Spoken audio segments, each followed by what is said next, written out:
sa pinakabago at makabuluhang impormasyon at kaalaman mula sa Ministry of Human Settlements and Development. Narito na ang programang MHS Delivers. Hatid ng inyong mga tagapaglingkod na Information Officers na sina Salimbay Abdullah at Juwayriya bin Emran Muhammad. MHS Delivers. Naglilingkod upang maibigay ang mga tulong at serbisyong pabahay at hanap buhay para sa bawat pamilyang Bangsamoro. MHS Delivers sa pamumuno ni Minister Hamid Aminuddin Bara at sa liderato ni BARM Chief Minister Ahod Balawag Ibrahim Alhaj. MHS Delivers. MHS Delivers. Subhanaka la ilma lana illa ma alamtana innaka antal alimul hakim. Glory be to you. We have no knowledge except what you have taught us. Verily it is you, the all-knower, the all-wise. Assalamualaikum warahmatullahi ta'ala wabarakatuh at isang magandang makatahanang Huwebes po sa ating lahat, ika-12 ng Disyembre 12/12 at ika-11 ng Jumada Thani sa lahat. Sa mga tagapakinig sa DXMS Radio Vida 882 kHz at sa mga nanonood ng live stream sa MHSD BARM Facebook page. Narito muli ang programang MHS Delivers na nagbibigay ng impormasyon at kaalaman mula sa Ministry of Human Settlements and Development, ang housing arm ng BARM.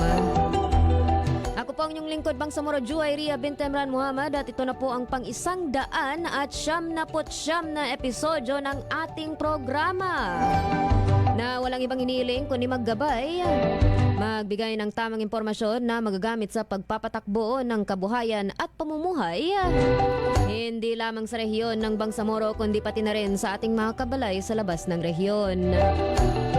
Para mas lalong mapalaganap ang ating programa, i-like, share at mag-comment sa ating live stream. At pwede rin po kayo mag-subscribe sa ating MHSD BARM YouTube channel kung saan mahanap ang lahat ng nakaraang episodyo ng ating programa. Pati na rin ang mga episodyo ng ating Marawi office. Fi Manila sa mga on travel ngayon galing Cagayan de Oro sa kanilang aktibidad na maririnig natin mamaya sa ating balitaan. Marami pong kaganapan sa MHSD ngayong araw na ito. Isa sa kanila, nag-attend din po ang isa sa mga Housing and Home Site Regulation Officers natin, ang ating Queen of CLUP, Engineer Muslim Kay Busama, for the preparedness response in the Philippines na hinost po ng World Food Program.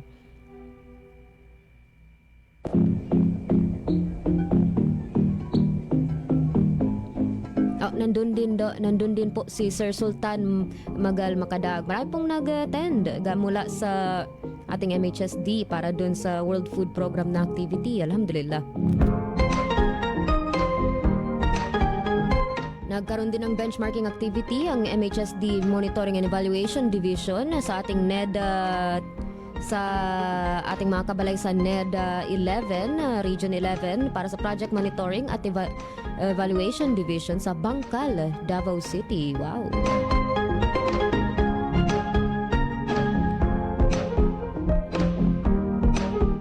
And nalalapit na rin po ang awarding ceremony para sa construction ng 50-unit housing resettlement project sa Libog, Sumisip, Basilan na naka-schedule ngayon sa susunod na linggo, inshallah.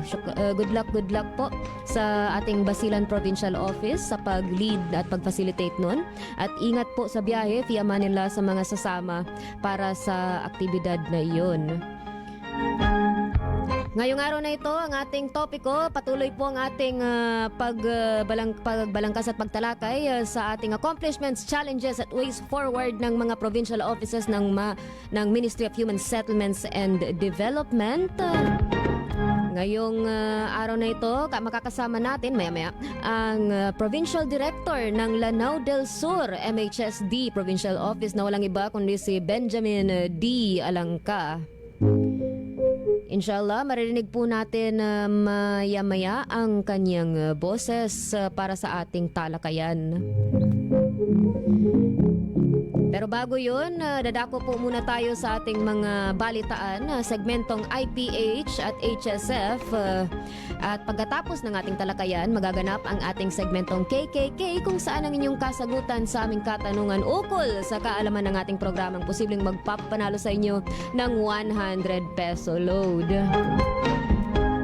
Inshallah, sa susunod na mga episodyo, babalik din po sila Ate Sally at Kuya Hamsi at marinig po natin muli ang kanilang boses. Pero sa ngayon, pabalik din po sila pauwi, kumbaga, sa kanilang travel galing Cagayan de Oro. At malalaman natin ang detalye ng aktibidad na ito sa susunod na mga segmento. Pero bago yun, Kuya Mans, take it away para sa ating mga paalala.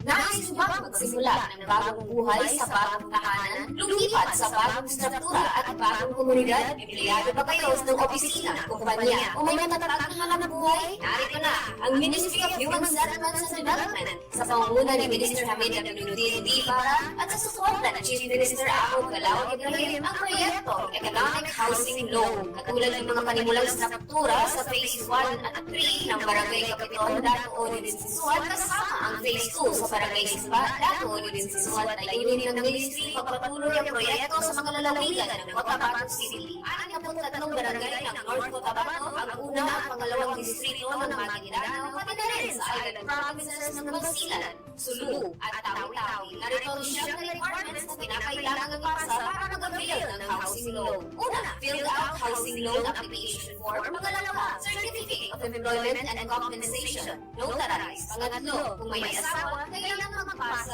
ng marriage contract. Kung hiwalay sa asawa, kailangan magpasa ng separation papers. At kung bago naman, kailangan magpasa ng death certificate of spouse. Pang-apat, payroll o payslip. Pang-lima, proof of billing. Pang-anim, 2 piraso ng 1x1 ID picture. Pang-pito, photocopies ng 2 valid IDs with 3 specimen signature. Kung may asawa, parehong 2 kopya ng IDs na may 3 signatures bawat kopya. Pang-walo, authorization letter na nagpapahintulot sa Pag-ibig Fund na investigahan ang beneficiary. At ang huli, pang-siyam, membership status verification slip. Para sa pagpasa ng mga requirements o para sa mga karagdagang impormasyon, maaari kayo mag-chat sa Ministry of Human Settlements and Development, BARC Facebook page, o makipag-ugnayan sa opisina ng Ministry of Human Settlements and Development sa MHSD Regional Office, Bangsamoro Government Center, Rosary Heights 7, Cotabato City.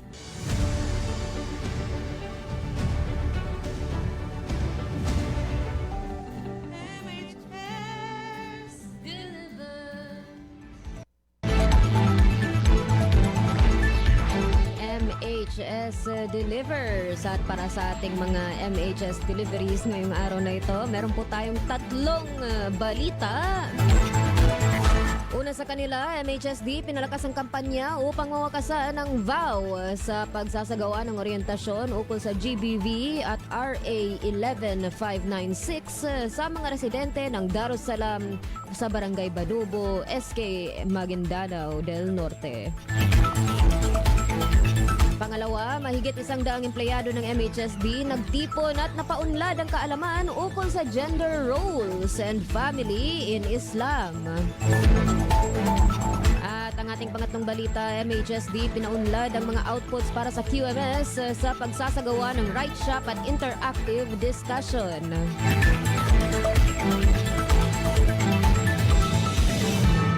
MHSD pinalakas ang kampanya upang mawakasan ang vow sa pagsasagawa ng oryentasyon ukol sa GBV at RA 11596 sa mga residente ng Darussalam sa Barangay Banubo, SK Maguindanao del Norte. Sa patuloy nitong kampanya para wakasan ang Violence Against Women o VAW, ang Ministry of Human Settlements and Development, ang housing arm ng BARM ay inorient ang Darussalam community sa Barangay Banubo, Sultan Kudarat, Maguindanao del Norte sa gender-based violence o GBV. At Republic Act 11596 na kilala rin bilang Prohibition of Child Marriage Law noong ika-9 ng Disyembre 2024. Ayon kay Zuhaira Yu Ibrahim, GAD coordinator, ang oryentasyon ay nagsilbing piloto upang masukat kung posible ito mapamahagi sa lahat ng Darussalam Village ng MHSD. Sa kasalukuyan, hangad ng MHSD may bahagi ang aktibidad mula sa mga nayon na malapit sa regional office tulad ng Maguindanao at palawakin palabas na umaasang maaabot kahit ang mga island provinces, dagdag niya. Si Bay Fajar M. Mokamad, Social Welfare Officer 1 mula sa Women's Welfare Program ng Ministry of Social Services and Development o MSSD, ay maigsi na nagdetalye ng mga nilalaman ng RA 11596, isang batas na nagbabawal sa pagsasagawa ng child marriage at pagpataw ng mga parusa para sa paglabag nito. Una niyang dinitalye ang mga terminong ginamit tulad ng pagkakaiba sa pagitan ng paggamit ng sex at gender. Pagkatapos ay binigyang diin ang pangangailangang muling ipaliwanag ang mga nilalaman ng kanyang paksa sa mga batang naroroon sa talakayan. Ibinahagi din niya ang referral pathway kung sakaling kailangang gumawa ng ulat ang mga biktima o ang mga nakasaksi sa vow. Ang referral pathway ay isang coordinated framework na nagsisiguro ng multidisciplinary na pagtugon sa mga ganitong kaso. Naroon si Honorable Haider A. Abbas, barangay chairperson sa buong programa, at tinanggap din niya ang MHSD at MSSD sa nayon. Nagbigay alam siya sa mga tanong na partikular sa lokal na pamahalaan tulad ng pagkakaroon ng pink room ng barangay at mga contact person ng referral pathway. Pagkatapos ng open forum, nakatanggap ang mga residente ng mga hygiene kit mula sa MSSD at mga token mula sa MHSD. Ibinahagi ni Director Attorney Marvin D. Mokamad ng Ministry of the Interior and Local Government na kinatawan ni Aga Mokamad ang kanyang buong pusong suporta sa aktibidad at pinagsisisihan ang hindi personal na pagdalo dahil sa paglahok sa isa pang kaparehong mahalagang kaganapan. Ang aktibidad ay pinangasiwaan ni GAD Coordinator Ibrahim kasama ang Housing and Human Settlements Division at ang MHSD Maguindanao sa pangunguna ni Provincial Director Norodin S. Abdullah. Ang Darussalam Villages ay tumutukoy sa mga resettlement housing projects na ipinatutupad ng MHSD sa BARM at maging sa labas ng rehiyon na nag-e-establisa ng mga progresibo, mapayapa at matatag na komunidad. Ang 50 pamilya ng Darussalam Village sa Barangay Banubo ay nanirahan noong ika-15 ng Mayo ngayong taon pagkatapos ng seremonya na paggawad na isinagawa ng MHSD.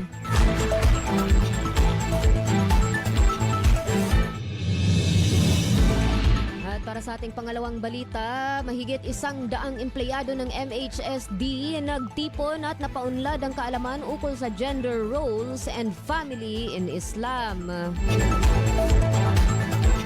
Tinipon ng Ministry of Human Settlements and Development, ang housing arm ng BARM, ang mahigit 100 mga kawani nito at pinaunlad ang kanilang kaalaman patungkol sa gender roles and family in Islam sa Gender and Development o GAD refresher training na ginanap noong ika-10 ng Disyembre ngayong taon sa Apple Tree Resort and Hotel, Cagayan de Oro City.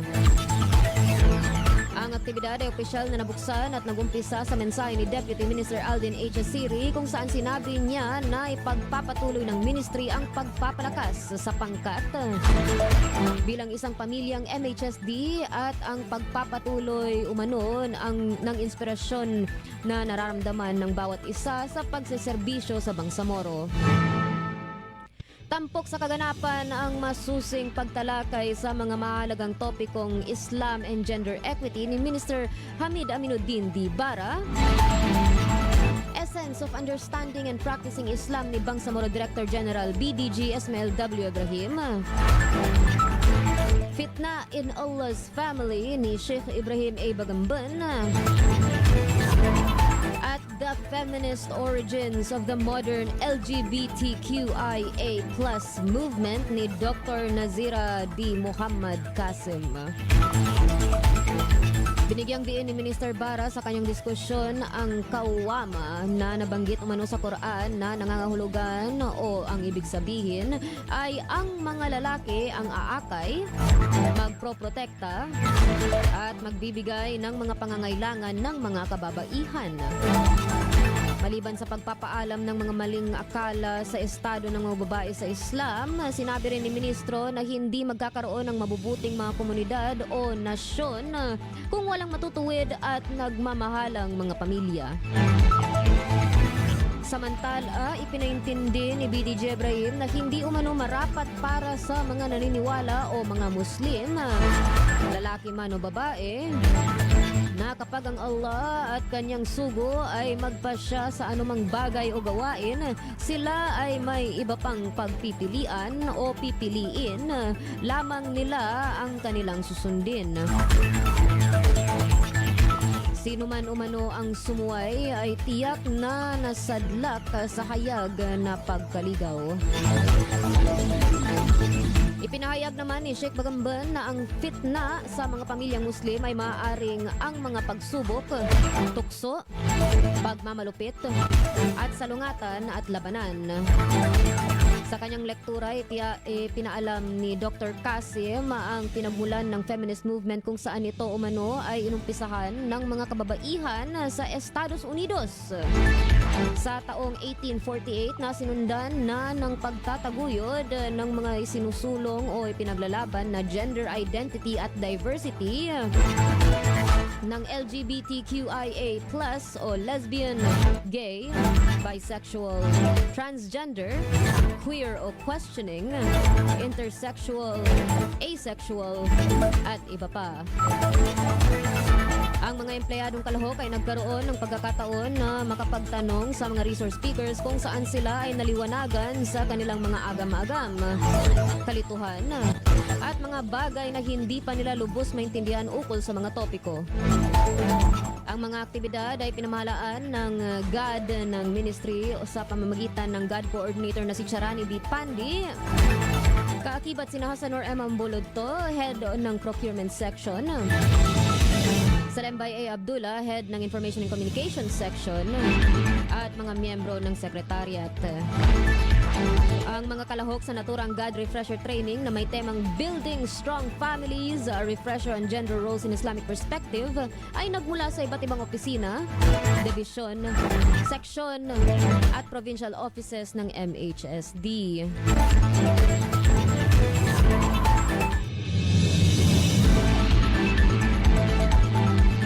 Para naman sa pangatlong balita natin ngayong araw na ito, last but not the least, MHSD pinaunlad ang mga outputs para sa QMS sa pagsasagawa ng Right Shop at interactive discussion. Ang Ministry of Human Settlements and Development, ang housing arm ng BARM, ay pinahusay ang mga input sa panlabas at panloob ng mga serbisyong nakalap mula sa lahat ng dibisyon, opisina at seksyon o DOS nito para sa pag-update ng Citizens Charter at Quality Management System o QMS nito na ginanap sa Park Inn by Radisson Hotel, Davao City noong 3 hanggang 4 ng Disyembre taong kasalukuyan. Binigyang diin ni Bangsamoro Director General Esmael W. Ibrahim ang kahalagaan ng charter at ng QMS. Bukod sa pagkilala sa mahirap na paglalakbay ng crafting, pinuri rin niya ang mga nagawa at inaabangan ang pagtatapos at mga paraan sa hinaharap.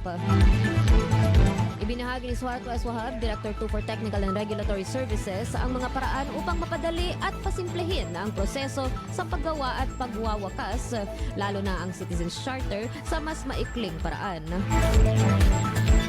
Ang aktibidad ay pinangunahan ng Technical Working Group o TWG para sa updating ng QMS.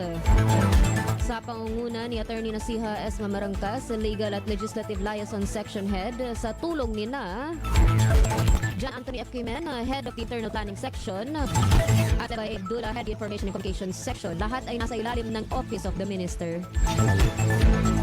Comprehensive Pinagsuri ang mga umiral na pamaraan na patakaran na sa buong ministry upang matukoy ang mga lugar para sa pagpapabuti at standardisasyon. Sinama din ang pinakamahuhusay na kasanayan mula sa regional at pambansang mga pamantayan para sa QMS at aktibo at mahusay na paghatid ng serbisyo publiko. Ang iba't ibang DOS ay nakipagtulungan sa pamamagitan ng mga presentasyon at talakayan ng ilang mga output para sa pag-update o pagpapabuti ng charter at QMS. Pinangasiwaan ng TWG ang pagsasama-sama ng mga output na ito. Aktibidad ay dinulungan din ni Salem C. Dimuna, Director for Operations and Management Services, at ang mga hepe, pinuno at pangunahing mula Opisina ng Chief of Staff, Administrative and Finance Division, Policy Development Coordination and Regulation Division, Planning Division, Housing and Human Settlements Division, Environment, Land Use and Urban Development Division, Monitoring and Division, at lahat ng mga seksyon ng Ministry sa tulong ng Catholic Relief Services o CRS. Para sa mapayapang paumuhay at maunlad na pamamahay, ako po ang inyong lingkod, Bangsamoro Hamad, at kami po ay magbabalik sa ating MHS Delivers para sa segmentong IPH at HSF makalipas nitong mga paalala. Mga biktima ng hidwaan, kalupitan, kalamidad, mga internally displaced persons o IDPs, mujahideen at kanilang pamilya, at indigenous people. Sila ang mga beneficiary ng resettlement housing projects na libreng makakabenepisyo ng mga nangangailangang benepisyaryo sa pamamagitan ng Ministry of Human Settlements and Development. Sa ilalim ng Bangsamoro Appropriations Act 2021, tututukan ng MHSD ang pangangailangan sa mga pabahay ng mga nangangailangan pero walang kaya. Sa ilalim ng pamumuno ni Minister Attorney Hamid Aminuddin Bara at sa suporta ni Chief Minister Ahod Balawag Ibrahim, narito ang Ministry of Human Settlements and Development para punan ang pangangailangan para sa mga bagong tahanan para sa mga nawalan. Para sa mga karagdagang impormasyon, maaari kayo mag-chat sa Ministry of Human Settlements and Development FARM Facebook page o makipag-ugnayan sa opisina ng Ministry of Human Settlements and Development sa MHSD Regional Office, Bangsamoro Government Center, Rosary Heights 7, Cotabato City.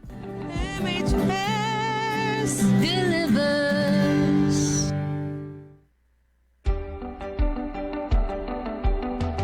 MHS Delivers, at kami po ay nagbabalik para sa ating segmentong impormasyong pambahay at hanap buhay para ibahagi ang salitang ginakit. Sa po siyang paparating na selebrasyon, I believe na release na po ang memo para sa aktibidad na ito. Palapit na siya. Mga next week ata itong activity. So, ano nga ba itong ginakit na sinasabi na ginagamit natin lagi tuwing araw ng Sharif Kabunsuan?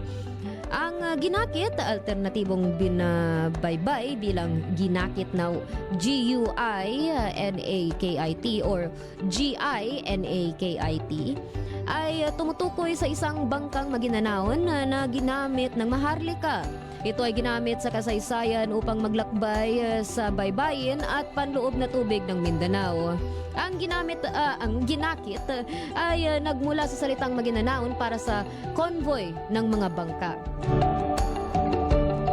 Ang isang fluvial parade ng ginakit ay kaugalian para sa Sharif Kabunsuan Festival na ginugunita ang pagdating ni Sharif Kabunsuan sa mainland Mindanao at ang pagpapakilala ng Islam sa lugar. Si Sharif Kabunsuan, isang misyonaryo, ay pinaniniwalaang nakasakay sa isang ginakit. Tampok din ito ng Pakarajan Festival, isang pagdiriwang bilang paggunita sa pagkakatatag ng bayan ng malapitan sa lalawigan ng Sarangani. So yun po ang ating pinanggalingan na salita na ginakit. So sa Maguinanaon, ibig sabihin niya parang convoy ng mga bangka. At kadalasan ang simbolo siya ng mga maharlika. Kaya tuwing nag-fluvial parade tayo para sa Sharif Kabunsuan Festival, usually mga bangka natin ay kumbaga parang mga bulawan ang pag-decor sa kanya. Puro gold at makikinang na mga dekorasyon.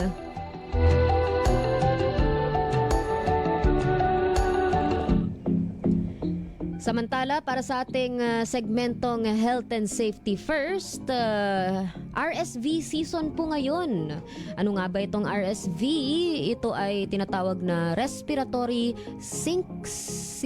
Syncytial Virus. Pwede niyo po ako correctionan sa comment section, please. Isa itong karaniwang virus na nakahahawa sa respiratory tract at kadalasang nagdudulot ng mga sintomas na tulad ng sa isang karaniwang sipon.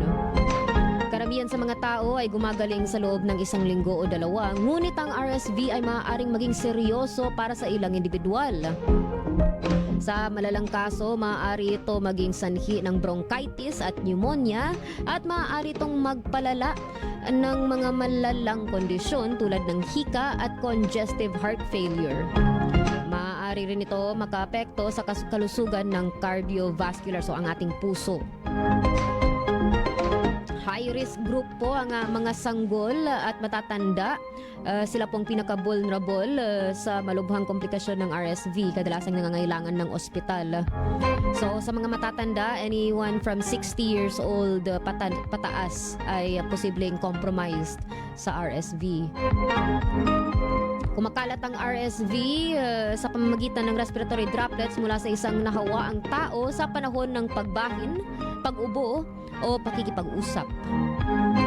Maaari itong iwasan naayon sa pangkalahatang mga diskarte sa pag-iwas ng impeksyon at sa paghinga. Tinatakpan ng ilong at bibig kapag bumabahing. Regular na paghuhugas ng kamay at paggamit ng mga hand sanitizer. Pag-iwas sa malapit na pakikipag-ugnayan sa mga nahawaang individual. Lumayo sa mga tao kapag may mga sintomas ng karamdaman. Pagtanggap ng bakuna sa RSV, lalo na para sa mga grupong may mataas na panganib tulad ng mga matatanda. So, kung meron pong malapit sa inyo na health clinic o MOH, pwede po kayo magtanong kung meron po silang distribution ng bakuna para sa RSV at posibleng libre pa ito matanggap. I-schedule or kung wala, i-schedule ang iyong appointment sa pagbabakuna sa pamamagitan ng sa pagbisita ng inyong health center. Ang bakuna ay angkop din para sa mga individual na dati nang nagkasakit ng RSV dahil nag-aalok ito ng proteksyon laban sa mga impeksyon sa hinaharap. May papayo na magpabakuna anumang oras pagkatapos gumaling mula sa RSV. Ngunit dapat maghintay hanggang ganap na gumaling mula sa anumang iba pang mga sakit bago matanggap ang bakuna.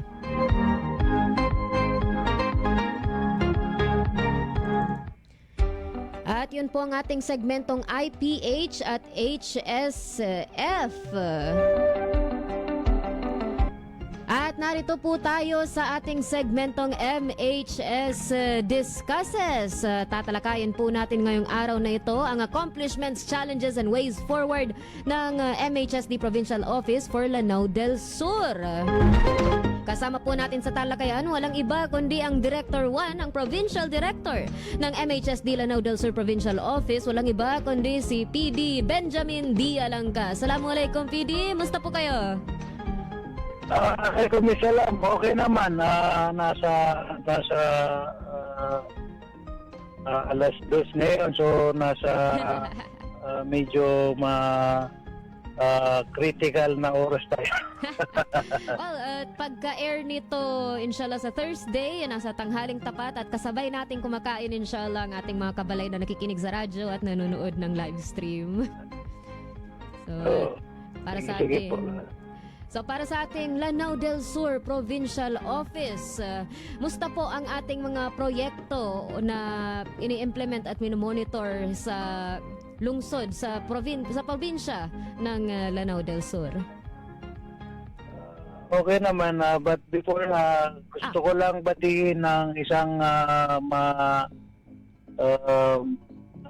makakalikasan at makatahanang hapon ang ating mga minamahal na tagapakinig. Yes. Buong probinsya po ng Lanao del Sur, for the record, meron tayong 39 municipalities and 1 city.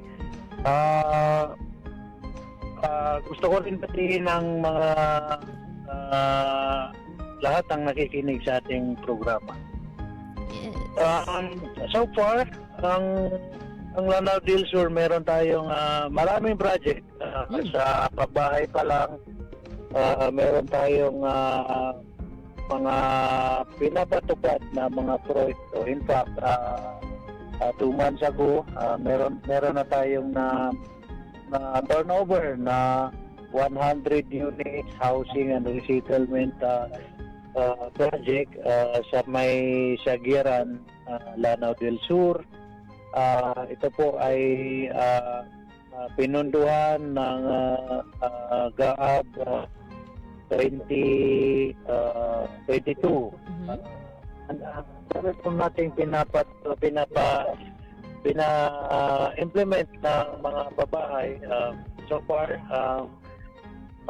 sa proyekto ng Kapyanan, meron tayong at least 200 units. Nasa 4 po yan na location. Ito pong Kapyanan. Ito po ay pinunduhan ng Office of the Chief Minister. Meron tayong 50 units sa Madamba, Municipality of Guadipuso, Bento. Meron tayong 50 units sa Maging at meron din sa Tubaran, Lanao del Sur. Meron din tayong mga proyekto na pinunduhan ng Special Development Fund. Actually, meron tayong 5. Yung nauna, meron tayong 50 units sa may Barangay Lakaden, Masyo. Meron ding 50 units sa may Barangay Alabat, Indulungan. Malapit na pong ito-turn over. In fact, nasa more than 90% tayong kanilang percentage. Meron ding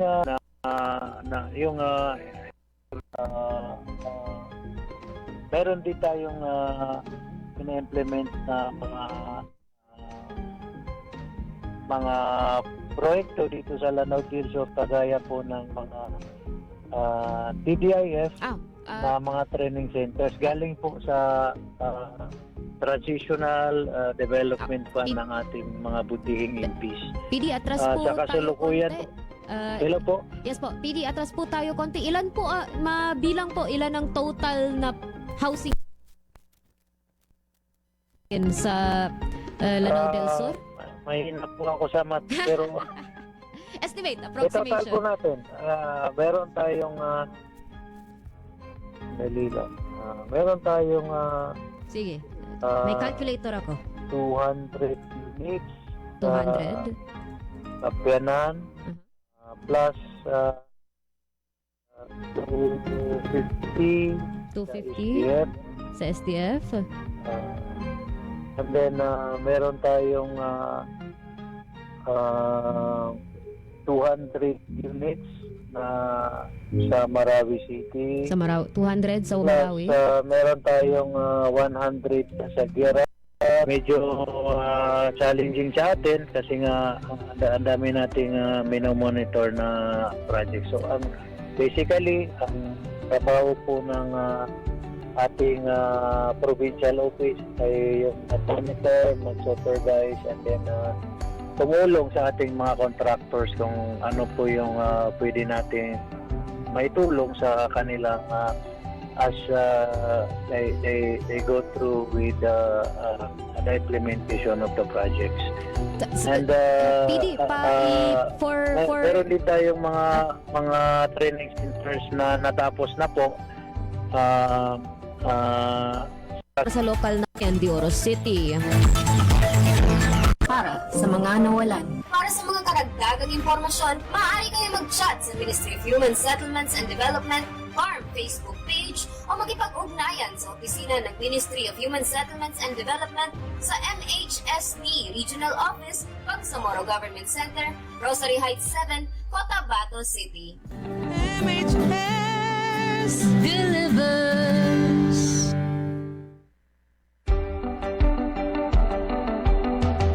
MHS Delivers. At kami po ay nagbabalik para sa ating segmentong impormasyong pambahay at hanap buhay para ibahagi ang salitang ginakit. Sa po siyang paparating na selebrasyon. I believe na release na po ang memo para sa aktibidad na ito. Palapit na siya. Mga next week ata itong activity.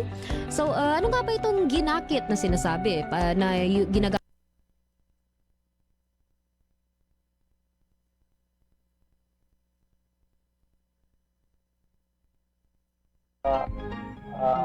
What to say? Comprehensive plan. Umuulan. Dami na natin mga kababayan. Ating Thank programa. you. Muli,